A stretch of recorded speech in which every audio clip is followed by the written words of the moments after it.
उत्तर प्रदेश के देवरिया नरसंहार की चर्चा इन दिनों देश भर में हो रही है, जहां आपसी जमीनी विवाद में 6 लोगों को मौत के घाट उतार दिया गया, जिसमें 5 एक ही परिवार के थे। पति पत्नी के साथ 2 बेटी और एक बेटे को भी मौत के घाट उतार दिया गया।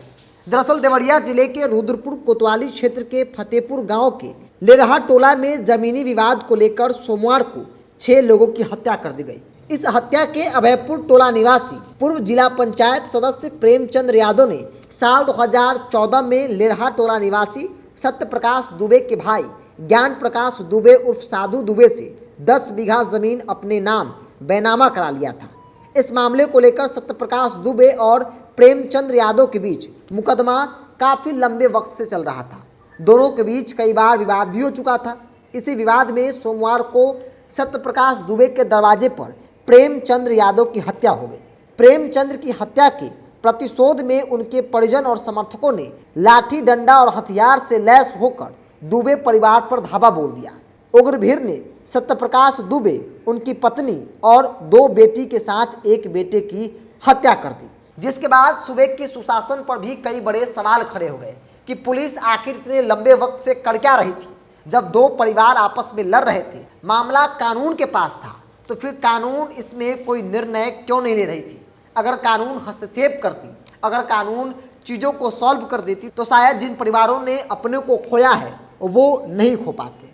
हालांकि देर से ही सही पुलिस एक्शन में आई और योगी आदित्यनाथ के आदेश के बाद कई बड़े अधिकारियों को निलंबित कर दिया गया है।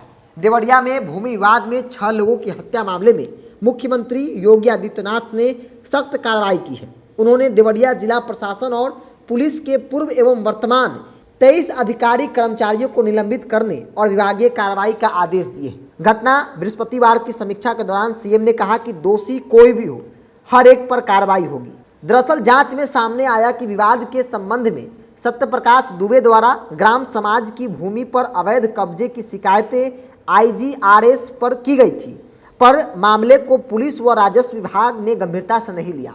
मालूम हो कि गांव के लेरहा टोला में 2 अक्टूबर की सुबह पूर्व जिला पंचायत सदस्य प्रेमचंद यादव की हत्या कर दी गई थी। इसके प्रतिशोध में सत्यप्रकाश दुबे, उनकी पत्नी किरण, बेटी सलोनी नंदिनी और बेटे गांधी को मार दिया गया। इस पूरे मामले को लेकर पुलिस की कार्यशैली पर कई सवाल खड़े किए जा रहे थे। कितना बड़ा नरसंहार हो गया, पुलिस अब तक किसी को गिरफ्तार नहीं कर पाई थी।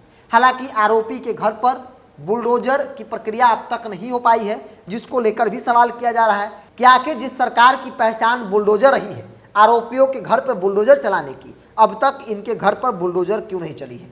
देर से सही लेकिन योगी आदित्यनाथ जो सूबे के सीएम हैं, वो भी एक्शन में आ गए हैं और उन्होंने आदेश दे दिया है कि तमाम जो बड़े छोटे 23 अधिकारी कर्मचारी हैं उनको तुरंत निलंबित किया जाए और विभागीय कार्रवाई उन पर किया जाए, जिसके बाद एक्शन जो है वो लिया गया है जिला प्रशासन के द्वारा। और कहा जा रहा है कि बहुत जल्द इस पूरे मामले में दोनों पक्ष की बात को सुनते हुए, हालांकि पुलिस लगातार अपने स्तर से जांच पड़ताल कर रही है, लेकिन काफ़ी देर हो चुका है, काफ़ी वक्त लग चुका है।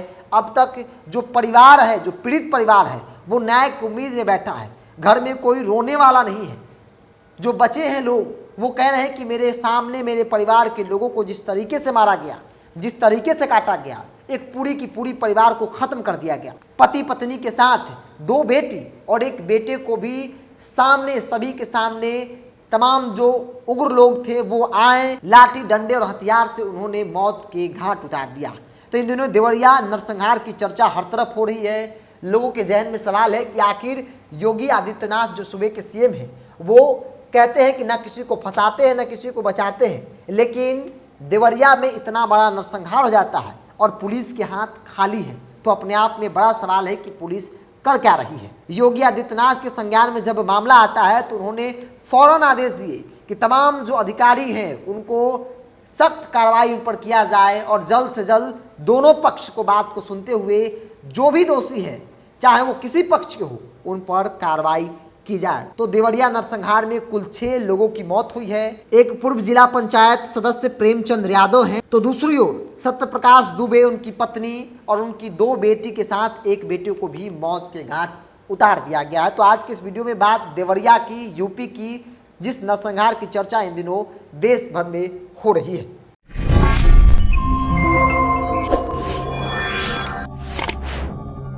है।